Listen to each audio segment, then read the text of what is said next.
"The ground should not move like that," Clara said. But the words barely left her lips before the earth beneath her boots split with a sharp crack, a jagged line racing across the clearing as if something deep below had finally given up holding itself together, and a surge of pale light burst upward from the fracture, not explosive, but overwhelming, flooding the space with a glow that did not belong to any natural source. Clara staggered back half a step, her breath catching as her eyes scanned the instruments strapped to her wrist, the readings spiking beyond anything she had ever recorded, numbers climbing too fast to process, too unstable to make sense, and for a moment her mind refused to accept what it was seeing. "This is not a release," she said, her voice tightening as another crack split the ground 10 feet to her left, the soil lifting slightly before settling unevenly. "This is structural failure." And the words felt heavier than the tremor itself, because they meant there was no control left, no system regulating what was happening beneath them. Behind her, the forest responded in a way that made her chest tighten even more, leaves losing their color in patches, branches sagging as if the life within them was being drained rather than destroyed, and a wolf near the edge of the clearing lowered itself to the ground, not in fear, but in exhaustion, its body no longer supported by something that had always been there. Clara turned sharply, her gaze searching for Cale, and she found him exactly where she expected, standing still at the center of the disturbance, not retreating, not reacting the way the others were, but listening, as if the movement beneath the earth was not chaos to him, but something familiar. Another tremor rolled through the clearing, subtle but undeniable, the kind that did not throw people off balance but made them question the ground itself. And Clara felt it travel up through her legs, through her chest, settling somewhere deeper, somewhere instinctive, and she knew then that this was not just environmental collapse. It was something tied to the core itself. "They did not stop," she whispered, more to herself than anyone else, her mind racing back through the data, the warnings, the projections she had tried to push forward, all ignored, all dismissed as caution rather than necessity. And now the consequences were no longer theoretical. In the distance, a piece of equipment sparked and shut down, its steady hum cutting out abruptly, leaving behind a silence that felt louder than the noise it replaced, and Clara realized that whatever balance had been holding the core stable was no longer functioning. It was unraveling. "Cale," she called, stepping toward him despite the uneven ground, her voice steady but urgent. "This is not just damage, it is collapse." And this time she saw it, the shift in his expression, not fear, not confusion, but recognition, as if the word matched something he was already feeling.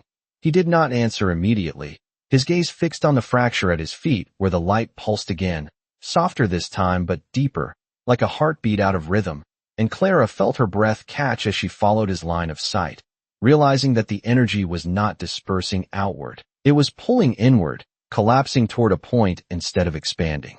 Another crack formed, closer now, less than 5 feet from where they stood, and Clara instinctively reached out, her hand brushing against his sleeve, grounding herself more than him, because the logic was becoming clear, and that made it worse, not better. "It is losing stability," she said, her voice lower now, more controlled. "And if it reaches critical collapse," she did not finish the sentence, because she did not need to. The evidence was already around them, in the failing forest, in the weakening wolves, in the unstable ground beneath their feet. And for the first time since she had discovered the core, Clara realized that this was not something they were studying anymore. It was something they were running out of time to stop. "They are still running the extraction," Clara said, her voice tightening as another surge of unstable light pulsed from the fractured ground. And this time the glow did not fade as quickly. It lingered, flickering unevenly as if the core itself could no longer maintain its rhythm.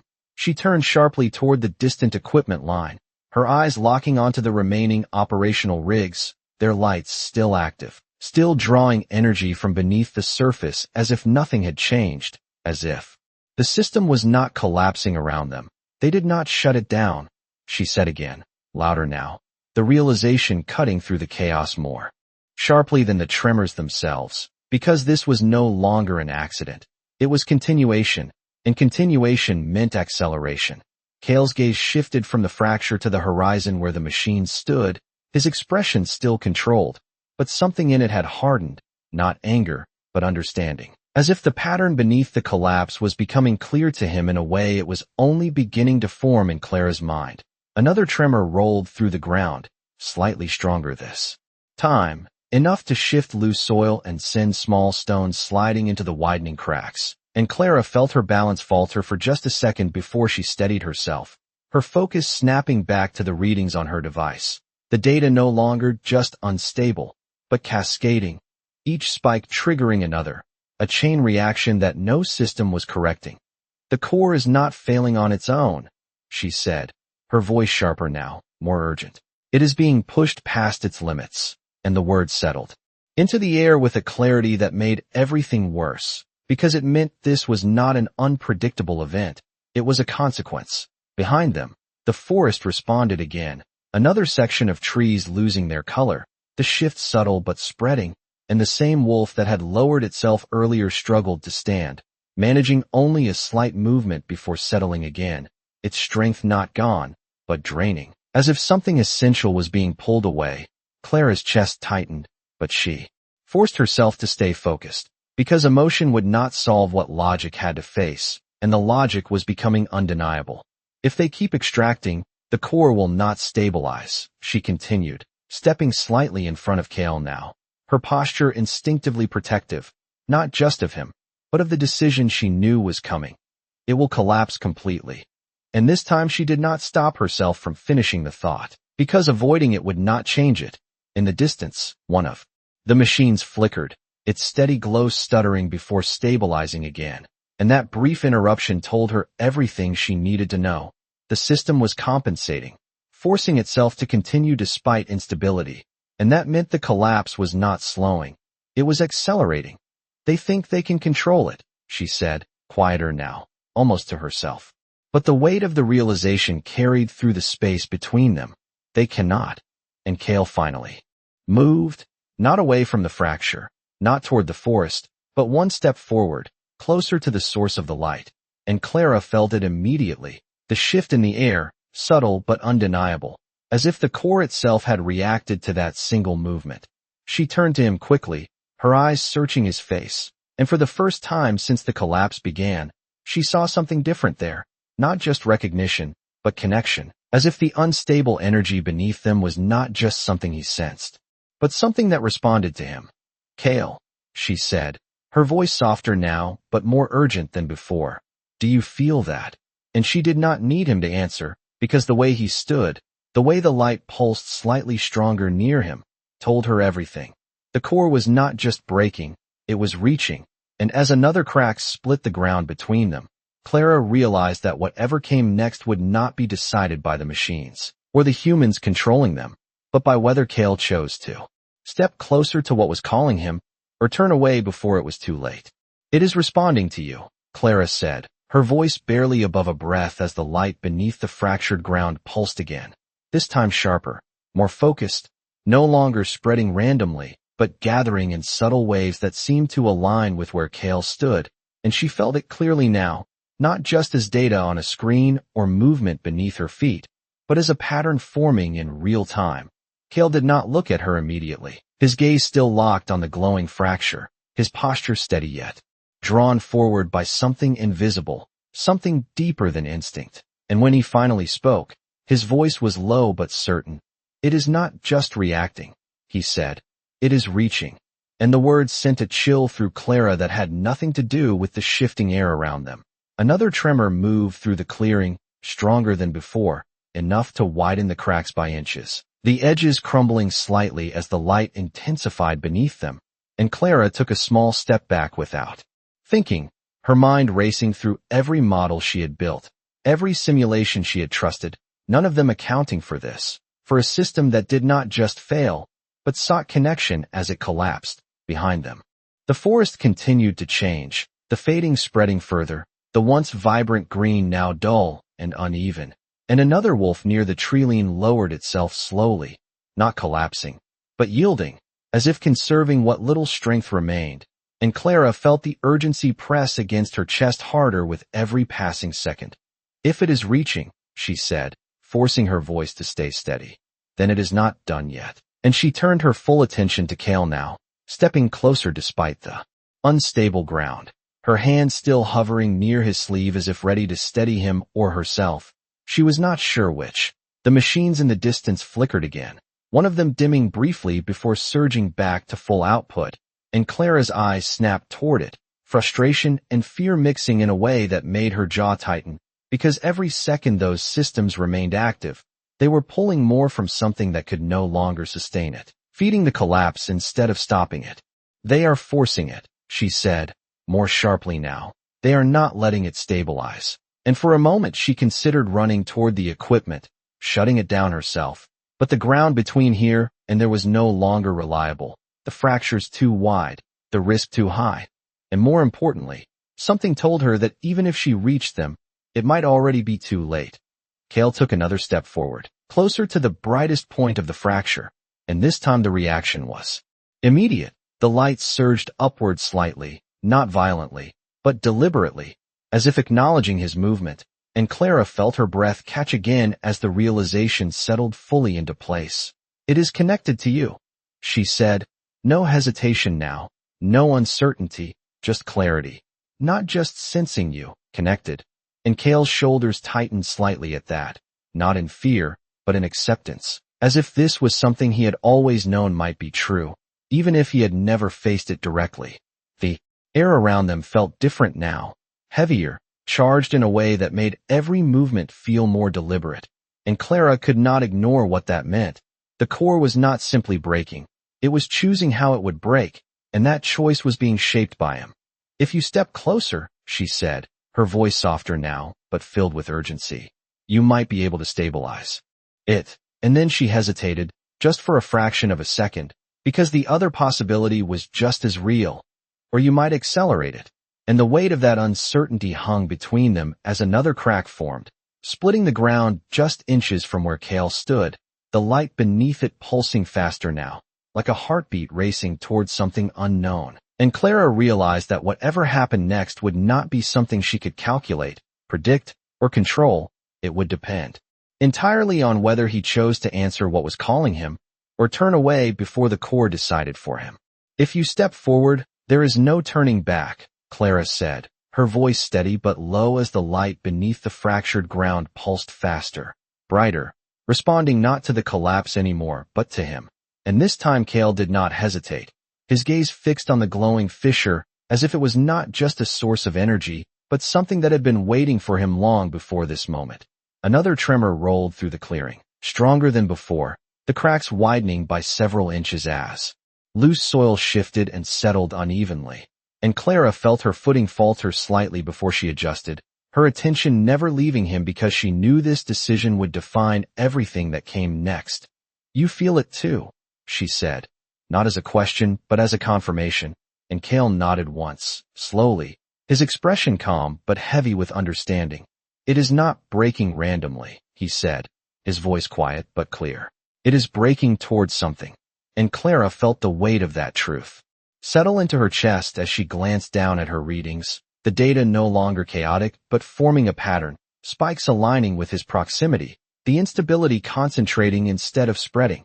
Behind them, the distant machines flickered again, one of them dimming for nearly 2 seconds before forcing itself back online, and Clara clenched her jaw as she realized how close they were to losing control entirely. Because the system was no longer supporting the core, it was draining what little stability remained. They are making it worse, she said, more urgently now.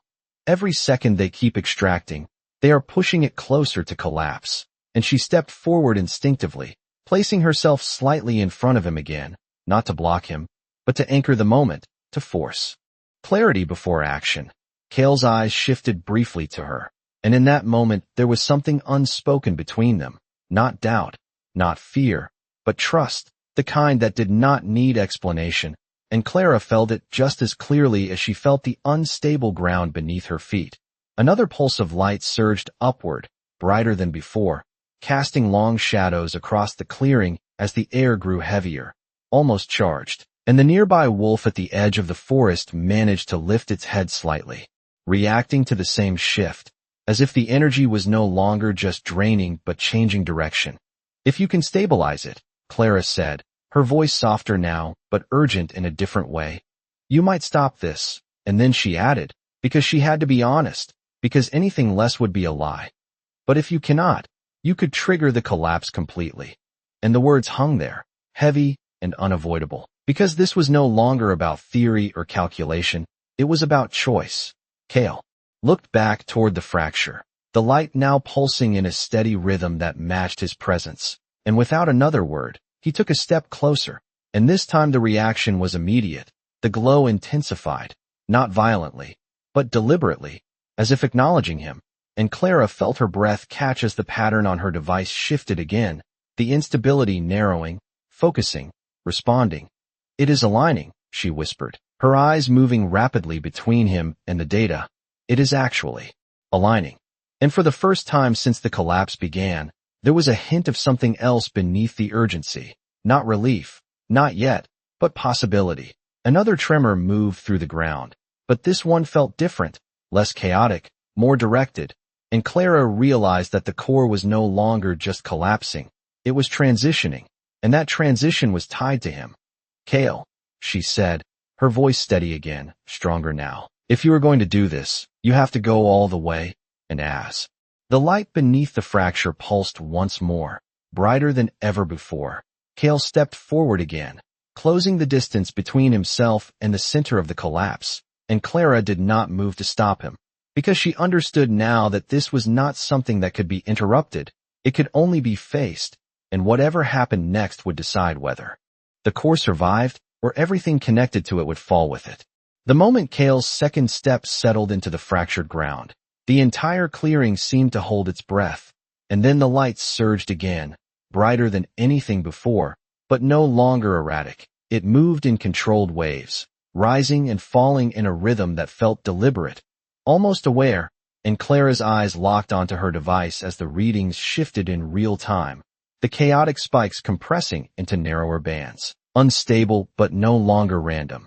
It is focusing, she said, her voice filled with a cautious intensity, as if saying it too loudly might break whatever fragile alignment was forming. And she took a slow step closer, careful with her footing as the ground beneath her continued to shift in subtle, unpredictable ways. Cale stood at the edge of the brightest fracture now, the glow reflecting in his eyes, not overwhelming him, but responding to him, and Clara could see it clearly. The way the light pulsed slightly stronger when he moved, the way the surrounding cracks seemed to stop widening for brief moments when he remained still, as if the core itself was recalibrating around his presence. Another tremor passed through the clearing, but it was different from the earlier ones, less chaotic, more contained, the movement no longer spreading outward but circling inward, and Clara felt it as a shift in pressure rather than disruption, like the system was attempting to reorganize itself instead of breaking apart. Keep going, she said, her voice steady now, grounded in observation rather than fear.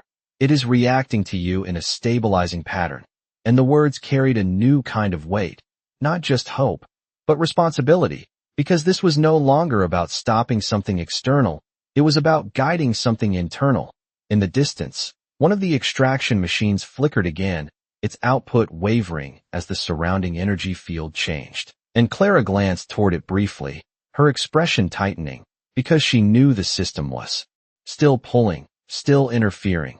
But for the first time since the collapse began, it felt like the core was resisting that pull instead of yielding to it. Behind them, the forest responded again, but not with further decay. The fading seemed to slow, the dull leaves no longer spreading as quickly, and the wolf near the tree-line lifted its head slightly higher than before. Its breathing steadier, its presence no longer diminishing at the same rate, and Clara felt a sharp, almost painful relief at that small shift, because it meant something was working.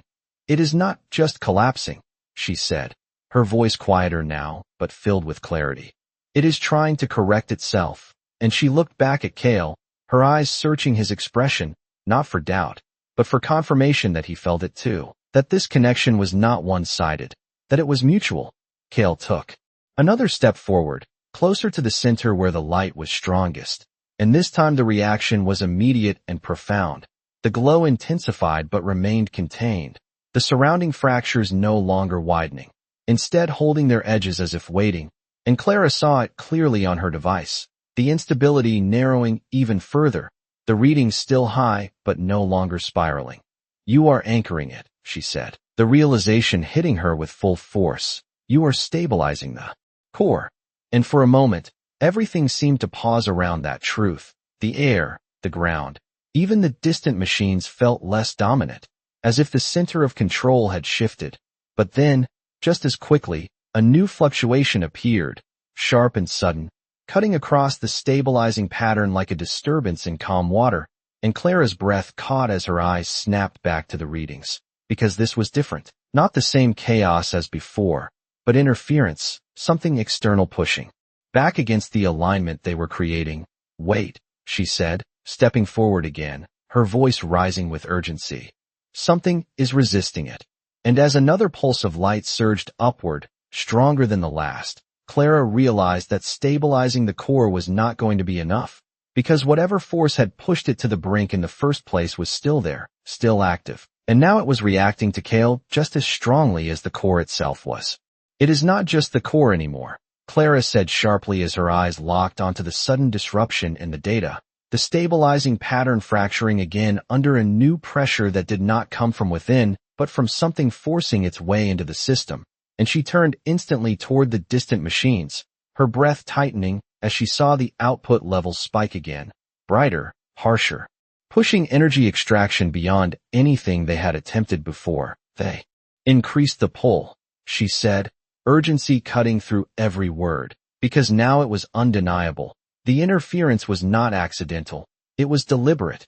Kale remained where he stood, but the light around him shifted, no longer purely responsive, now conflicted, one pulse aligning with him, the next distorted by the external force, and Clara could feel the difference in the air. The balance they had begun to form was being torn apart before it could fully stabilize. Another tremor moved through the clearing, sharper than the last controlled wave, the ground beneath them tightening and releasing unevenly as if caught between two opposing forces, and Clara struggled to keep her footing, her focus snapping back to the readings as the numbers split into competing patterns, one stabilizing, one destabilizing. "It is fighting itself," she said, her voice strained but controlled. "The core is trying to align with you, but the extraction is pulling it apart." And she stepped closer again, ignoring the shifting ground, because distance no longer mattered, only timing did. Behind them, the forest reacted once more, the brief slowing of decay now reversing in small patches, leaves dimming again in uneven waves, and the wolf that had lifted its head faltered slightly, not collapsing, but losing that fragile recovery they had just witnessed, and Clara felt the urgency surge back stronger than before, because they had seen what stabilization could do, and now they were watching it being undone. "Kale, you cannot hold it like this," she said, her voice firm now, cutting through hesitation. "If they keep pulling, it will tear the balance apart no matter what you do."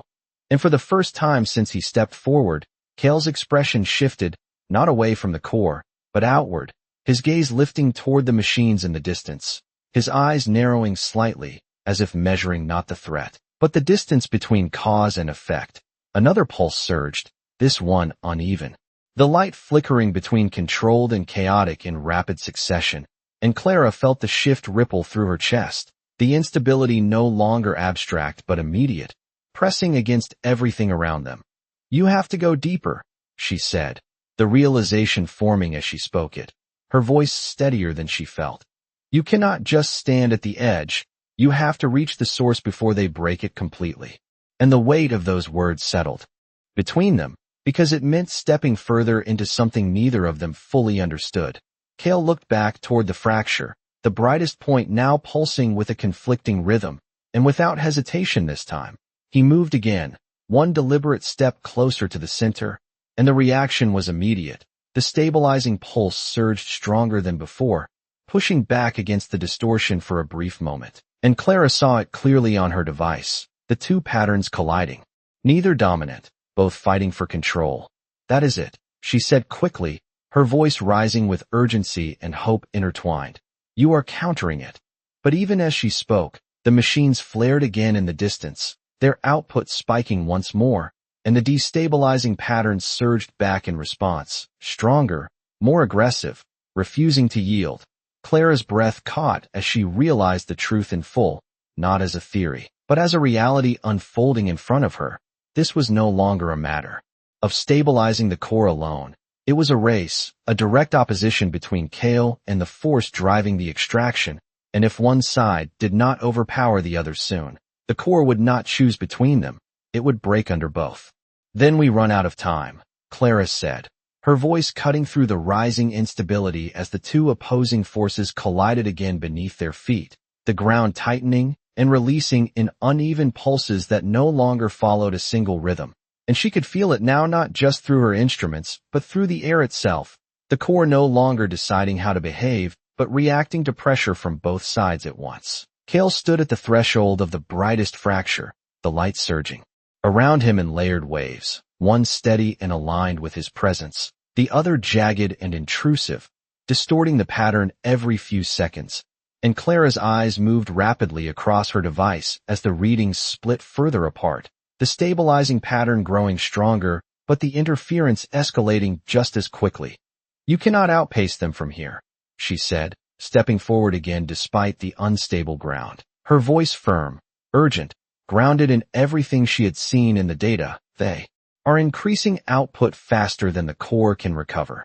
And as if confirming her words, the distant machines flared again, their glow intensifying in sharp bursts that sent another ripple of disruption through the clearing. The forest responded immediately, the brief recovery faltering once more, leaves dimming in scattered patches, and the wolf near the treeline lowered its head again, its strength wavering between recovery and loss, caught in the same conflict as the core itself. And Clara felt the weight of that symmetry press against her chest, because this was no longer just about energy, it was about everything connected to it. Kale took another step forward, closer to the center, and this time the reaction was more violent in contrast, not destructive, but intense, the stabilizing pulse surging outward from him in a wide arc before being pushed back by the opposing force. And Clara saw it clearly, the two patterns colliding, compressing the space between them, forcing the core into a narrowing point of tension.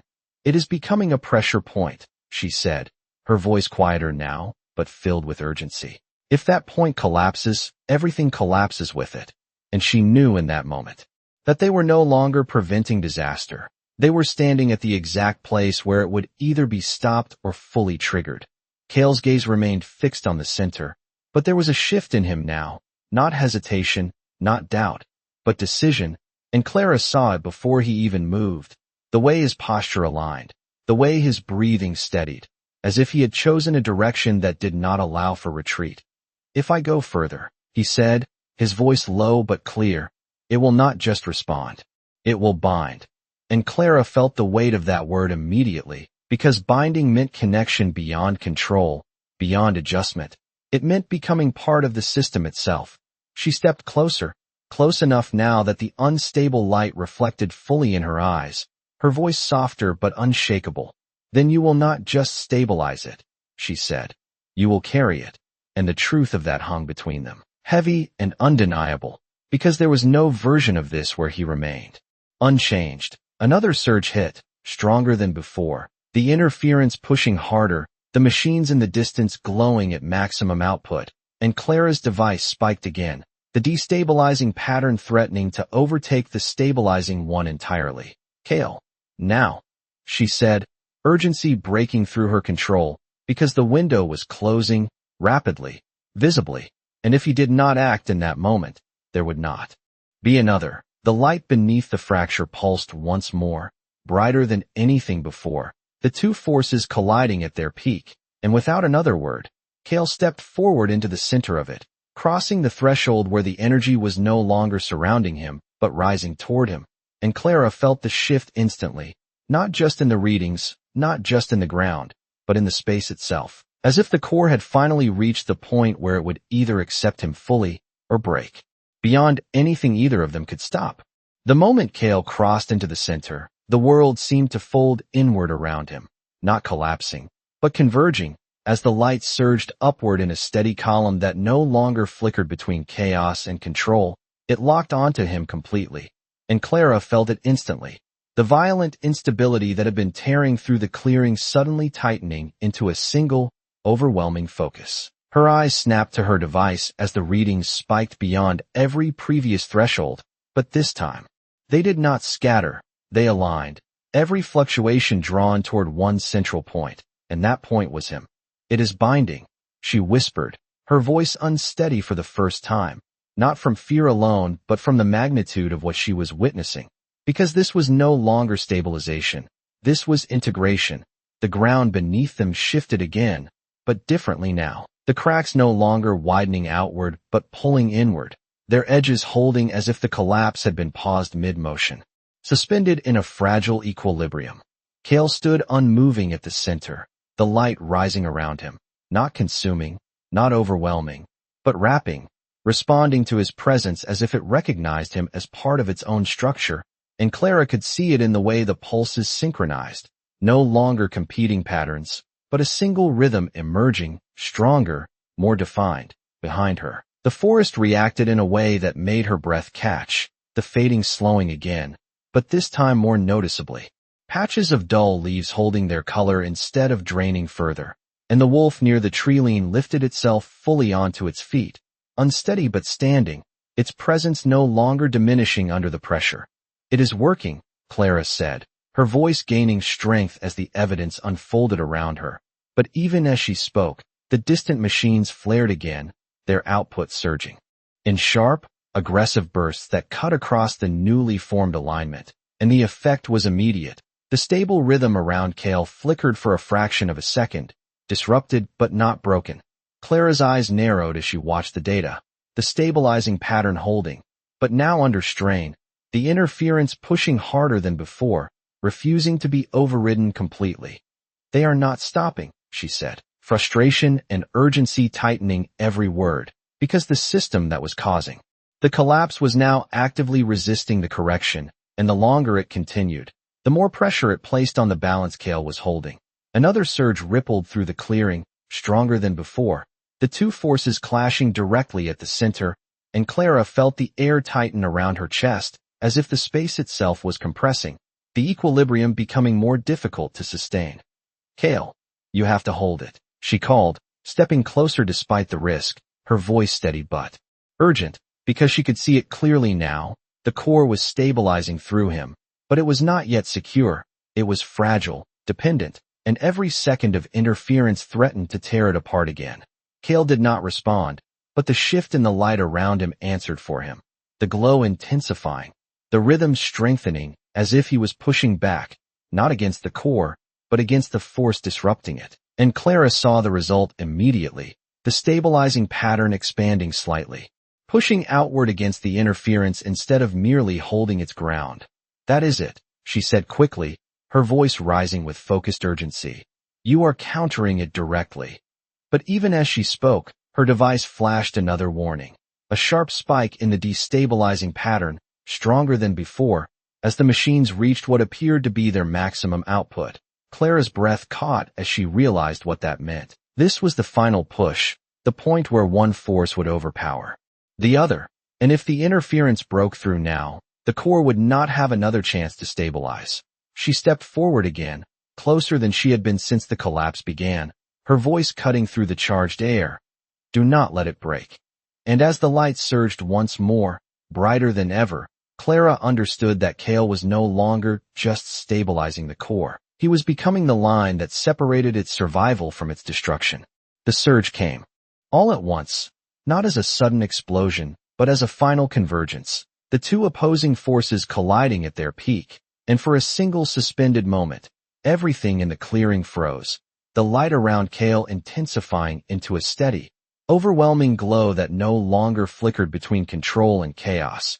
It held, fully, completely, and Clara felt it in the air before she saw it on her device. The destabilizing spikes that had been rising relentlessly suddenly flattening, not disappearing, but being absorbed into the dominant pattern forming around him.